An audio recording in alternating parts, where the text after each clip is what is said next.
पार्वती जी ने भगवान शंकर को पाने के लिए तप किया। शिव जी प्रकट हुए और दर्शन दिए। शिव जी ने पार्वती जी के साथ विवाह करना स्वीकार कर लिया। शिव जी अंतर्धान हो गए। इतने में थोड़ी दूर किसी तालाब में एक मगरमच्छ ने किसी बच्चे को पकड़ा। बच्चा चिल्लाता हुआ ऐसी आवाजें निकालने लगा कि पार्वती जी गौर से सुनने लगी तो वह बच्चा बड़ी दयनीय स्थिति में चिल्ला रहा था, मुझे बचाओ, मुझे कोई नहीं, मेरा कोई नहीं है, मुझे बचाओ।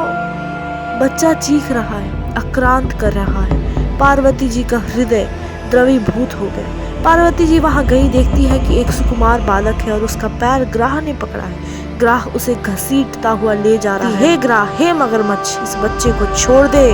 मगरमच्छ ने कहा, दिन के छठे भाग में जो मुझे प्राप्त हो उसे मुझे अपना आहार समझकर स्वीकार करना है। ऐसी ही मेरी नियति है और ब्रह्मा जी ने दिन के छठे भाग में यह बालक मेरे पास भेजा है। अब मैं क्यों छोड़ूं इसे?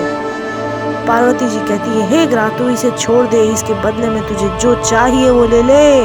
ग्राह ने कहा, तुमने जो तप किया और शिव जी को प्रसन्न किया और जो वरदान मांगा है उस तप का फल तुम मुझे दे दे तो मैं इस बच्चे को छोड़ सकता हूँ, अन्यथा नहीं। पार्वती जी ने कहा, यह क्या बात कर रहे हो? इस जन्म का ही नहीं अपितु तू कई जन्मों का तप फल ले ले, मगर मैं तुझसे विनती करती हूँ कि तू इस बच्चे को छोड़ दे। ग्राह कहता है, सोच लो, कहीं आवेश में आकर संकल्प मत कर देना। पार्वती जी बोली, मैंने सोच लिया।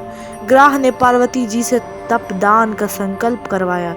तत्पश्चात दान मिलते ही ग्राह का पूरा शरीर तेज से चमक उठा। बच्चे को छोड़कर मगरमच्छ कहता है, पार्वती, तुम्हारे तप के प्रभाव से मेरा शरीर कितना सुंदर हो गया है, मानो मैं तेज पुंज हो गया हूँ।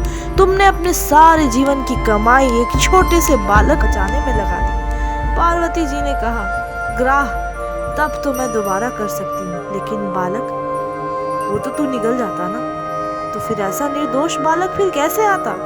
देखते देखते वह बालक अंतर्धान हो गया। ग्राह भी अंतर्धान हो गया। पार्वती जी ने सोचा, मैंने तप का दान तो कर दिया है, अब फिर से तप करना पड़ेगा। पार्वती जी जैसे ही तप करने बैठी वैसे ही भगवान शंकर प्रकट हुए और बोले, अरे पार्वती, क्यों तप करती हो? पार्वती जी बोली, प्रभु, मैंने तप का दान कर दिया है। शिव जी बोले, पार्वती, ग्राह के रूप में मैं ही था और बालक के रूप में भी मैं ही था। तुम्हारा चित्त प्राणी मात्र में आत्मीयता का एहसास करता है या नहीं, यह परीक्षा करने के लिए मैंने लीला की थी।